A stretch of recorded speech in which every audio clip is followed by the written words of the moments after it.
네, 안녕하십니까. 오늘부터 거꾸로 수업을 시작하겠는데, 첫 시간은 흥선대원군과 그의 쇄국 정책과 외적에 대해 방비하는 여러 가지 정책들에 대해서 공부해 보겠습니다. 굉장히 어색하죠, 지금? 진땀이 나고 있습니다. 간단하게 해볼게요. 10분 정도. 학습 포인트는 단연 흥선대원군이라는 사람입니다. 이 사람은 원래 왕이 될 사람은 아니었습니다만은 우리가 주한이가 발표했었던 세도 정치에서 순조, 헌종, 철종 이후에 고종이라는 사람이 왕이 되는데 그게 그의 아버지가 바로 흥선대원군입니다. 그래서 이 사람이 고종이 아직 12살 초등학생입니다. 그래서 이 사람이 대신 섭정이라는 것을 합니다. 그래서 자기가 최고 권력자가 돼서 정치를 시작합니다. 근데 이 사람이 흥선대원군이라는 사람과 고종이 왕이 되고 정부를 운영할 시기가 1863년이었는데 이때 세계에서는 엄청난 일들이 일어나고 있었습니다. 국외적으로는 이전에 인조가 청나라한테 굴복했던 삼전도의 굴욕이라는 사건이 있었는데 그 사건 이후 약 200년이 흘렀습니다. 그래서 청나라는 영국이나 프랑스나 러시아 이런 나라들에게 완전히 굴복하고 사실상 구제불능의 상태가 된 시점이었고요. 이웃 나라 일본은 미국이라는 새로운 신흥 강국에 의해서 개항을 앞둔 시점이었습니다. 이때 흥선대원군의 사람이 섭정하게 되는데 이 사람이 생각하기로는 세도 정제 시기에 우리나라가 굉장히 부패했다 생각하고 이런 부패를 없애야만 우리나라가 새롭게 다시 부국강병, 말하자면 잘 싸우고 돈도 많이 버는 그런 행복한 국가가 될 수 있다 라고 생각을 해서 여러 가지 정책을 합니다. 아주 많은 격을 했었는데 여기서 우리는 짚을 점도 많고요, 느낄 점도 굉장히 많을 것입니다. 이 사람은 국내적으로는 세도 정치의 잔상들을 모조리 없애버립니다. 그리고요, 국외적으로 외적이 침입했을 때 이 사람은 나라를 굳게 걸어 잠근다 해서 쇄국 정책을 실시를 합니다. 그래서 먼저 국내 정치부터 보시면요, 세도 정치를 부숴버립니다. 그래서 우리가 있었던 순조, 헌종, 철종 시기에 있었던 그런 세도 정치를 주도하던 안동 김씨나 풍양 조씨 같은 사람들 모두 제거를 하고요. 영조나 정조 시기에 있었던 탕평채과 같이 능력만 있다면 신분이나 어떤 자기 당 색깔, 지금도 당이 있죠, 그런 당 색깔을 초월한 능력에 따른 인재 등용을 했습니다. 주로 남인이나 소론을 주로 등용을 했었습니다. 그리고요, 이 비변사라는 것이 있었는데 이 비변사는 우리가 배웠었는데 기억이 날지 모르겠습니다만은 임진왜란이라는 큰 사건 이후에 임시기구였던 국방관리기구였는데 이 임진왜란의 전쟁 이후에 최고 기구화가 되어서 정도전과 이성계가 나라를 세울 때 최고 기구였던 의정부를 밀어내고 최고기가 됐었는데 이 비변사라는 기구가 세도 정치의 중심 지역이었습니다. 그래서 안동 김씨나 풍양 조씨라는 여러 사람들이 들어와서 자기가 하고 싶은 대로 우리 국민이나 혹은 백성들이 좋아하는 것이 아닌 자기들 소수의 이익을 위해서 수탈하고 때리고 탄압하는 그런 중심 기구이기 때문에 흥선대원군은 과감하게 비변사의 기능을 축소시켰고요. 나중에는 폐지시켜버리고 조선 초기에 있었던 의정부의 기능, 그리고 삼군부라는 정치와 군사의 기능을 부활시킵니다. 그리고 법전 정비도 했었고요. 그래서 대정회통, 육전초래 이런 것도 있었습니다. 그리고 지금 우리가 선생님이 얼마 전에 서울에 갔다 왔었는데 이 경복궁에 가봤습니다만은 지금 경복궁이 굉장히 크고 잘 보존되어 있습니다.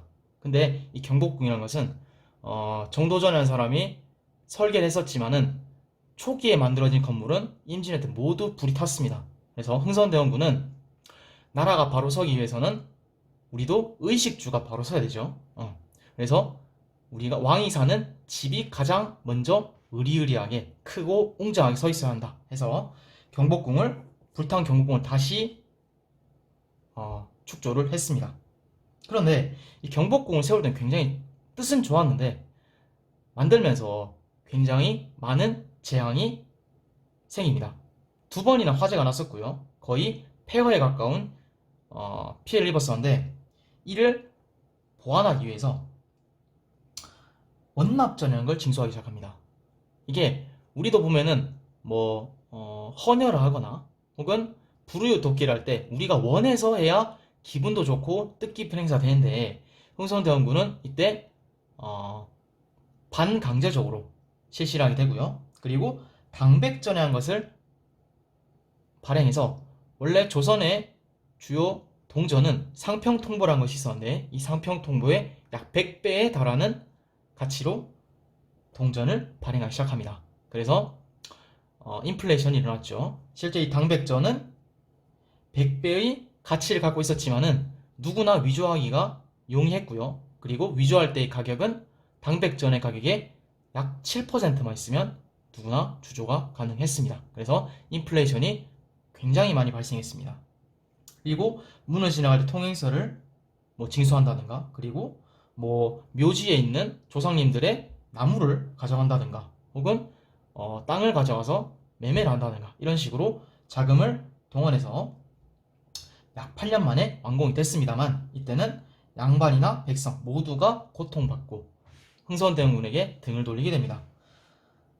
그리고 서원이라는 걸 철폐하는데요. 이 서원이라는 것은 조선시대에 학문을 장려하고 사림들이 4번의 사화에 불과하고 다시 살아남을 수 있었던 기구이기도 합니다만은 이때 조선 후기에 와서는 세도 정치의 하나의 중심지가 됩니다. 그래서 과감히 흥선대원군은 47개만 남기고 약 650여 개에 달하는 서원을 철폐를 합니다. 그래서 유생들이 굉장히 반발하죠. 그 다음에 수치시대를 개편하는데 이 사실 모든 흥선대원군이 개혁을 하는 주요 원인은 세도정치 시기에 있었던 이 삼정의 문란에 있었습니다. 그래서 각각 전정, 군정, 환국을 개혁을 하기 시작하는데 전정은 토지입니다.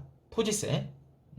그래서 양전을 실시한다는데 이 양전은 땅을 측정하는 겁니다. 지금도 우리가 인구 센서스를 하는 것처럼 토지를 측량하는 사업도 있었습니다. 근데 세도정 시기 이르면은 이 토지 측량이 거의 되지 않았습니다. 그래서 땅을 얼마든지 숨길 수 있었고요. 세금도 탈세할 수 있는 확률이 굉장히 쉽고 용이했습니다. 그래서 양전 시시에서 은결을 색출했다는데 이것은 숨을 은자를 써서 숨은 토지를 모두 찾아냈다라고 이해하시면 되겠습니다. 그다음 군정으로는 호포제라는 걸 실시했는데요. 우리가 영조 시기에 균역법이라고 배웠을 겁니다. 군포를 2필에서 1필로 감해주는 것이라고 배웠을 텐데 근데 이때 조건이 있었습니다. 양반은 여전히 내지 않았습니다. 그래서 굉장히 백성들에게 여전히 고통이 심했는데 이때 흥선대원군은 호포제 혹은 동포제라고 해서 모든 양반에게도 군포를 부담시켜서 선비나 농민이나 상인이나 공장 기술자나 모두에게 군포를 징수를 시켰습니다. 마지막으로 환곡을 시정했는데요. 이 환곡은 삼정의 문란 중에서 가장 극심하고 흉악했습니다. 근데 이걸 바꾸기 위해서 사창제라는 것을 실시했는데 사창제는 창고란 뜻입니다. 개인적인 창고란 뜻인데 마을 단위로 해서 리를 마을이라고 하거든요. 마을 단위로 해서 사창을 설치해서 이거를 마을에서 가장 성품이 올바르고 잘 운영할 수 있는 개인 사업자에게 주는 제도를 실시를 합니다.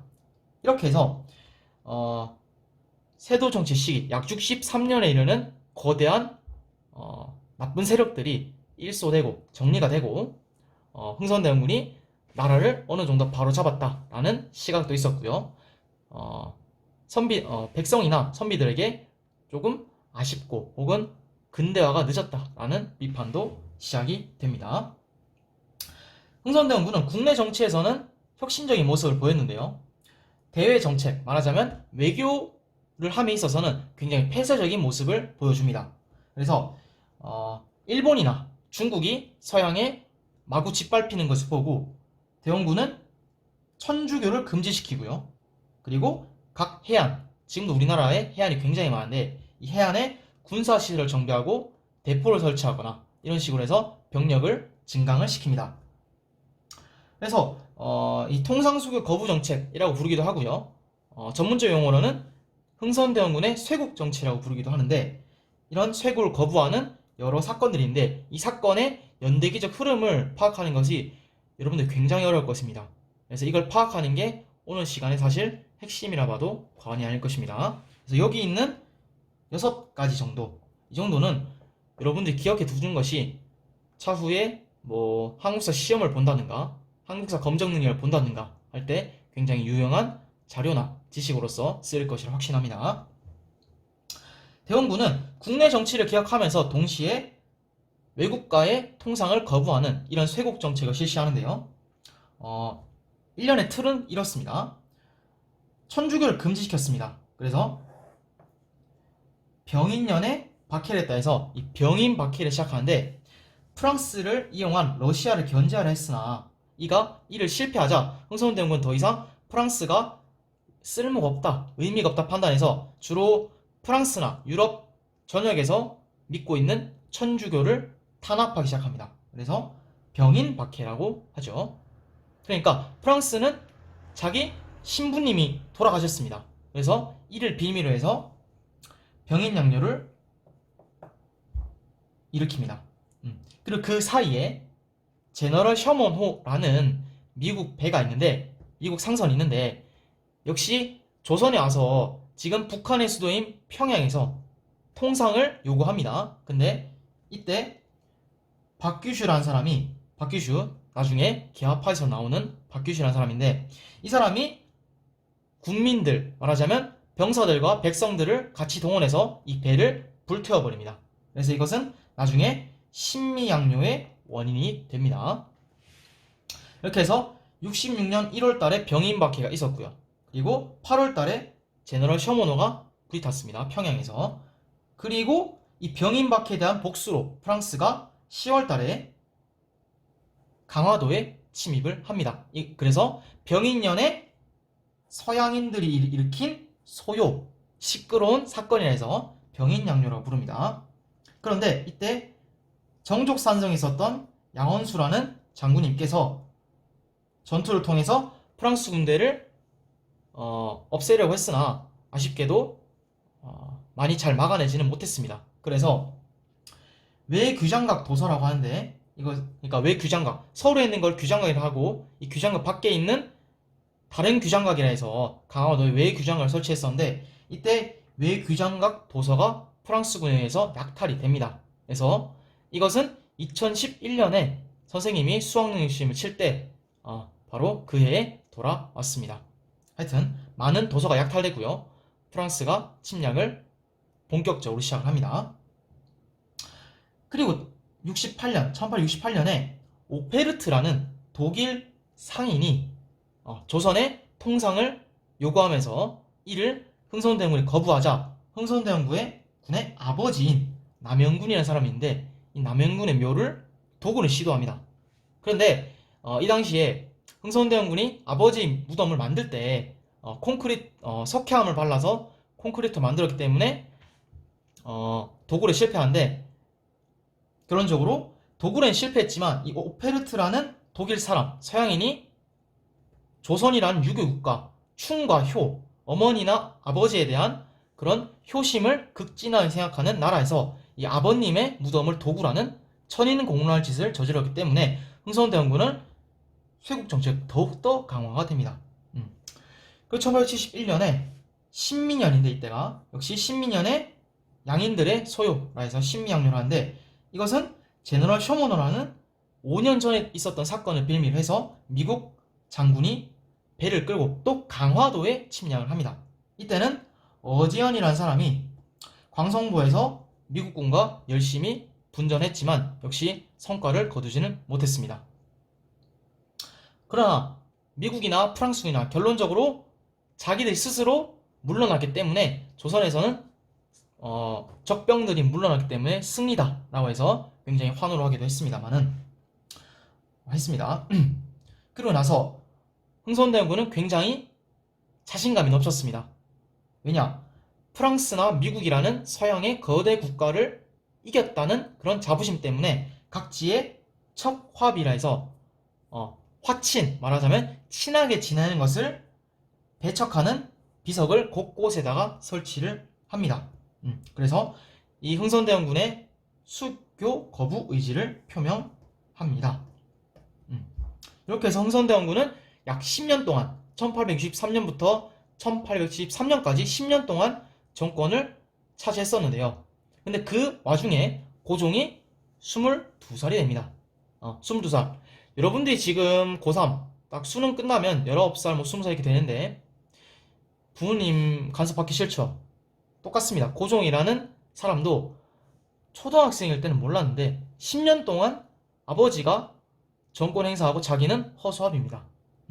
원래 관례에 따르면은 성인이 되면은 정권을 물려주는 게 상식적인 일이었는데 한 3, 4년 동안 더 했던 겁니다. 그래서 이를 불만 삼은 최익현이라는 사람이 도끼를 들고 와서 지부상소라는 상소를 통해서 흥선대원군을 물러나게 하고 고종이 직접 정치를 시작을 합니다. 그래서 오늘은 흥선대원군과 그 사람이 꿈꿨던 조선을 기억한 여러 과정 그리고 대외 정책에 대해서 상세히 배워봤습니다.